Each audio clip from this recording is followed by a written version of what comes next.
ارشد شریف کے اندوناک قتل کے بارے میں سمجھتی ہوں سب ہاؤس میں سراپا احتجاج تو نہیں مگر اس سے زیادہ ہم سب پریشان ہیں کہ ہمارا ایک صحافی وہاں گیا. آپ چاہے اس کی صحافت سے اگری کریں ڈس اگری کریں، دیکھیے یہ ایک بہت ہی سنگین اور تشویشناک واقعہ ہے. اچھی بات ہے کہ فارن منسٹر یہاں فلور پہ جو مطالبات یہاں جرنلسٹ کے صحافیوں کے ہوئے ہیں ان کو آلریڈی وہ ایڈریس کر کے گئے ہیں، اور انشاءاللہ وہاں تو ہم بالکل ان کی منسٹری متحرک ہے، ایمبیسی بھی متحرک ہے. بات یہ ہے کہ صحافت ایک مشکل کام ہو گیا ہے بہت سارے ممالک میں. ہمارے میں بھی ایک روش رہی ہے کہ تشدد اور دھونس دھمکی کے حوالے سے بہت ساری باتیں منوانے کی کوشش کی جاتی ہے. تو یہ جتنا بھی ہم کسی بھی صحافی پر تشدد کریں یا ان کو اس طرح سے لیں کہ وہ اپنی بات نہ کر سکیں کھلی فضا میں، ایک آپ کے سامنے لمحہ فکریہ ہی کھڑا ہوگا اور ایک مسئلہ ہی کھڑا ہوگا. پتہ نہیں ارشد کے ساتھ وہاں کیا ہوا. کچھ اطلاعات کہتی ہیں کہ کوئی مسٹیکن آئیڈینٹی کا کیس تھا، کچھ اطلاعات کچھ اور کہتی ہیں وہ غیر ملک ہے، وہاں کی پولیس کے ہاتھ میں ہی تحقیقات ہوں گی. لیکن ہمارا مطالبہ ہونا چاہیے کہ وہ شفاف ہوں اور ایک صحیح حاصل ہمیں آؤٹ کم ملے. پہلے تو یہ بات ہے. پھر ان کے لواحقین سے، ان کی فیملی سے ظاہر ہے ہم سب کو شدید ہمدردی ہے. اللہ ان کو جنت نصیب کرے اور سب کو صبر جمیل عطا فرمائے. آخری بات میں ظاہر ہے کہنا چاہوں گی، یہاں ممبران جنہوں نے اوتھ لیا ہے پیپلز پارٹی کے، 2 موسیٰ گیلانی فاضل MNA بنے ہیں اور حکیم بلوچ جو ملیر سے جیت کے آئے ہیں. دونوں ملتان اور ملیر کی پیپلز پارٹی کو شدید مبارک. اور چیئرمین بلاول بھٹو زرداری، اب ہمارے پریزیڈنٹ زرداری، اور جن لوگوں نے انکلوڈنگ فریال تالپور سندھ میں جس نے ان کی کامیابی میں ہاتھ ڈالا ہے، پوری تنظیمیں اس پہ ایڑی چوٹی کا زور لگائے ہوئے تھیں. اور خاص طور پہ ملتان میں یوسف رضا گیلانی، ان کی فیملی، پوری ہماری تنظیم وہاں متحرک تھی. یہ ایک بہت اہم وکٹریز ہیں، کیونکہ کہا جاتا ہے کہ مقبولیت کی لہر پر اس وقت عمران خان جیسے لوگ باہر نکلے ہوئے ہیں اور بڑھ چڑھ کے باتیں بھی کی جا رہی ہیں، لیکن یہ مقبولیت کی لہر تو پیپلز پارٹی نے توڑی ہے. تو اس لیے پیپلز پارٹی کو خاص اس وقت میں سمجھتی ہوں مبارکباد کے اس وقت متحمل ہیں. اور آخری بات اسپیکر صاحب اختصار سے میں کہوں گی کہ دیکھیے عمران خان، پھر میں کہوں گی کہ اس وقت لوگ بھول گئے ہیں اسپیکر صاحب کہ سندھ میں اس وقت سیلابی حالت بہت سنگین ہے. آج بھی 1-2 دن میں نیڈز اسیسمنٹ آ رہا ہے ہمارے ڈیولپمنٹ پارٹنرز کا. تو ابھی بھی جو صورتحال ہے واٹر بورن ڈیزیزز کے حوالے سے، صورتحال جو اس وقت کیمپوں کے حوالے سے، سردیاں آنے والی ہیں اور 1 کروڑ سے زیادہ لوگ شاید ابھی بھی ٹینٹوں میں وہ سردیاں گزاریں. اور ایسا نہیں ہے کہ وہاں سردی نہیں ہوتی، درجہ حرارت کافی کم ہو جاتا ہے. اور جس کے پاس گھر نہیں ہے اس سے پوچھیں ان کا حال کیا ہے. ان کے پاس کلینک نہیں ہے، ان کے بچوں کے سکول ختم ہو گئے، ان کا مستقبل اس وقت بالکل غیر یقینی کے ایک مبہم سے بھنور میں پھنسا ہوا ہے، جہاں ان کے مویشی، ان کے کھیت جب لے لیے گئے ہیں، ختم ہو گئے وہ کھیت، ختم ہو گئے وہ مویشی، پانی ریلا لے گیا. ایک اگر بچتا ہے تو ان کو مسکیٹو نیٹ دیں تو وہ اس پر خود ڈالتے ہیں اپنے بچوں کے بجائے، وہ اپنے بچوں کا مستقبل بچانے کے لیے. تو بڑی شدید وہاں ٹریجڈی ہے. ایسا لگتا ہے کہ وہ جغرافیہ ہی بدل گئی ہے صوبے کی. اتنی بڑی بڑی لیکس بن گئی ہیں جن سے ہر قسم کی ڈیزیز نکل رہی ہے اسپیکر صاحب. تو ابھی بھی ملک میں سیلاب زدگان متاثرین بہت زیادہ ہیں، خاص طور سے سندھ میں، پھر بلوچستان میں، نصیر آباد میں اور دیگر علاقوں میں ہیں.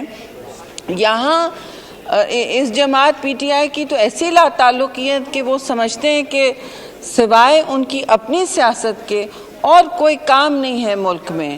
اس وقت بھی سندھ میں، بلوچستان میں اسپیکر صاحب، میں پھر کہوں گی 8 ملین سے زیادہ لوگ متاثر ہوئے ہوئے ہیں، یعنی متاثر اپنی ابھی بھی ضرورت میں ہیں۔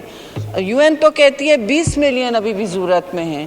تو ضرورت مند جب ملک میں ہو اور آپ کیا باتیں کرتے ہیں کہ یہ مدینہ کی ریاست بنائیں گے، لیکن پیچھے تو ہم کام میں دن رات گزار رہے ہیں، اسپیکر صاحب دن رات گزار رہے ہیں کام میں، اور ہم ادھر دیکھتے ہیں کہ وہ کہتے ہیں کہ ہم گھیراؤ جراؤ کریں گے، ہم کیپٹل کو آپ کے یرغمال کریں گے۔ پہلے بھی انہوں نے 126 دن ڈرامہ اور انٹرٹینمنٹ لگا کے رکھا، ابھی بھی کہتے ہیں کہ ہم ہنسی مذاق وہاں کریں گے، گانا بجائیں گے، لوگوں کو خوش کریں گے، لوگوں کو انٹرٹین کریں گے۔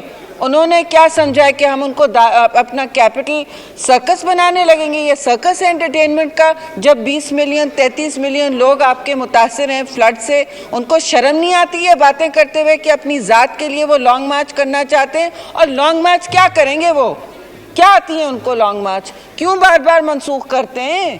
ابھی تک وہ لوگ نکال نہیں چکے ہیں۔ اس دن بھی 1000 لوگ فیض آباد انٹرچینج پہ جمع نہیں کر سکی تھی جماعت، وہ تو ان کو پھر کہنا پڑا کہ جی آپ پیچھے جائیں پیچھے جائیں۔ ہو تو یہ رہا ہے، اور اگر وہ سمجھتے ہیں کہ یہاں گھیراؤ جلاؤ کی سیاست کریں گے کیپٹل میں، تو ان کو بھی ٹھیک ٹھاک جواب ملے گا۔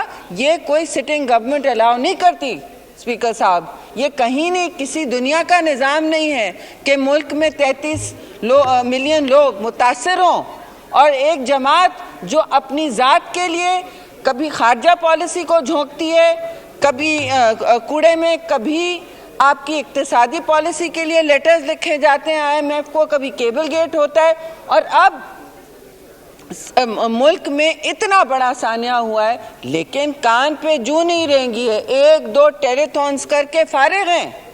ایسا لگ رہا ہے کہ ملک میں ان کو کوئی تکلیف نہیں ہے، ملک میں اس وقت کوئی خواتین، بچے، ولنریبل کمیونٹیز کہیں نہیں ہیں، ان کو کوئی پریشانی نہیں ہے، کان پہ جو نہیں رینگتی۔ ان کو پڑی ہے اپنی ذات کی سیاست، ان کو پڑی ہے کہ ہم لانگ مارچ جب تیار ہوں گے کریں گے، کوئی سگنل دے، کوئی پیچھے سے ترلا کرتے ہیں، سامنے کچھ بات کرتے ہیں، پیچھے سے سب کے ترلے کر رہے ہیں۔ وہ صاف بات ہے جی، ہم نے ہمیشہ مہذب سیاست کی ہے۔ چیئرمین بلاول کا لانگ مارچ میں چیلنج کرتی ہوں وہ اس طرح کر سکیں، چیلنج کرتی ہوں کہ 10 دن آپ لانگ مارچ کریں اور ایک پتہ نہیں پھڑ کے اور ایک گملہ نہیں ٹوٹے۔ تو آپ ان سے پوچھئے کہ یہ کیا بیچ رہے ہیں اس صورتحال میں؟ کسی کی تقویت کے لیے کچھ کام کیا ہے؟ کسی کی مدد کی ہے انہوں نے؟ تو یہ کون سے پاکستان کو بچانے نکلے ہیں؟ وہی جس کا وہ کباڑا کر رہے تھے، وہی جس کو وہ آگ میں اور چولہے میں جھونکنا چاہ رہے تھے، جو آج بھی انفلیشن کی کا صورتحال ہے، قیمتوں کی سونامی ہے، وہ ان کی وجہ سے ہے۔ انہوں نے 4 سال پچھلی حکومتوں پر اپنی مستقل تنقید کے، گالی گلوچ کے نشتر برسائے کہ ہم پچھلی حکومتوں کی وجہ سے اس صورتحال میں کھڑے ہیں۔ تو آپ آج کہاں کھڑے ہیں؟ ہم نے تو 1 سال نہیں ہوا، آپ کے ساتھ پاکستان ڈوب رہا تھا، ہم کیا اسے ڈوبنے دیتے؟ نہیں، پاکستان کو ہم نے ڈوبنے نہیں دیا، ایک سیاسی قیمت ادا کی، آپ کے سارے گناہ سر لیے جو ابھی بھی لیے ہوئے ہیں، اور آپ کو یہ جرأت ہوتی ہے کہ آپ پکڑے جاتے ہو، آپ کے اکاؤنٹس پکڑے جاتے ہیں چیریٹی کے لیے۔ لوگ چیریٹی کرتے ہیں نا، سب کرتے ہیں، یہاں بھی ہوتی ہے، چیریٹی کے لیے آپ کے اکاؤنٹس پکڑے جاتے ہیں۔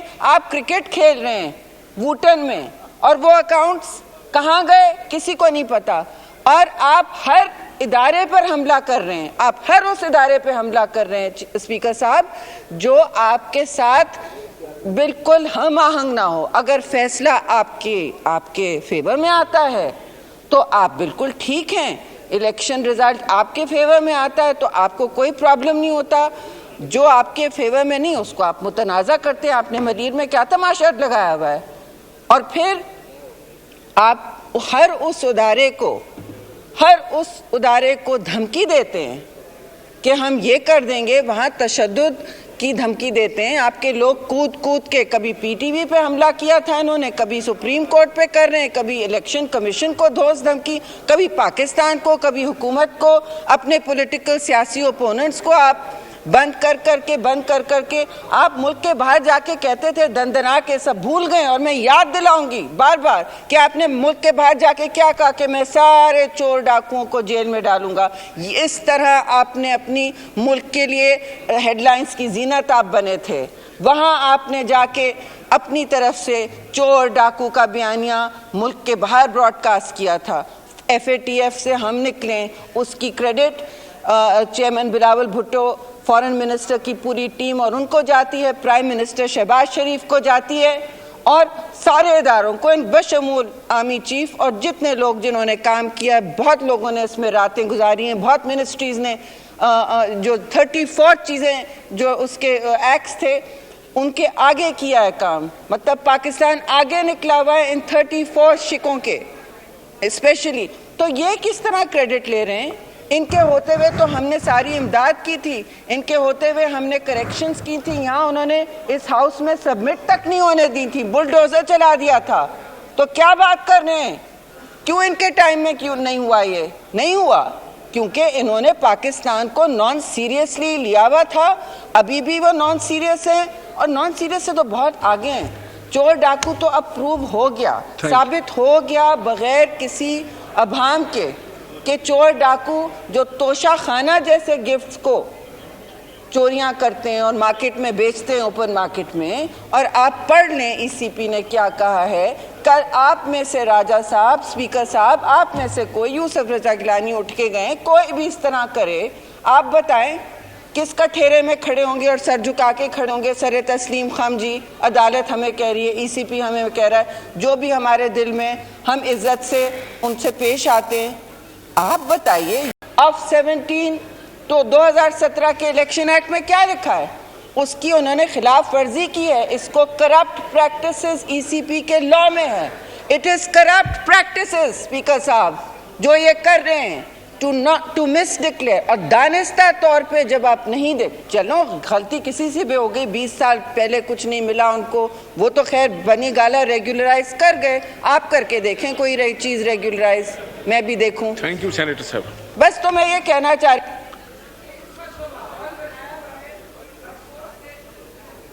سینیٹر صاحب اگر مائک کھولیں. افسوس سے ہم کسی کو یاد نہیں دلاتے ہیں وہ کہاں سے آئے ہیں. میرے خیال میں وقت آ گیا ہے کہ ہم یاد دلائیں لوگوں کو, کیونکہ ہم اتنے بزی ہیں اپنے کاموں میں, جانے بچانے میں, کہ ہم یاد نہیں دلاتے لوگوں کو کہ یہ کیا کر کے آئے ہیں اور اصل چور ڈاکو کون ہے, کرپٹ پریکٹسز کا مرتکب کون رہا ہے, اور کس کو جواب دینا ہوگا. اب ان سے کہیں فارن فنڈنگ کیس تو آیا نہیں ہے, ابھی تو پارٹی شروع ہوئی ہے. شکریہ, حوصلہ پکڑیں. جناب صلاح الدین ایوبی صاحب. شکریہ جناب اسپیکر صاحب. سب سے پہلے میں علی موسیٰ گیلانی صاحب کو اور عبدالحکیم بلوچ صاحب کو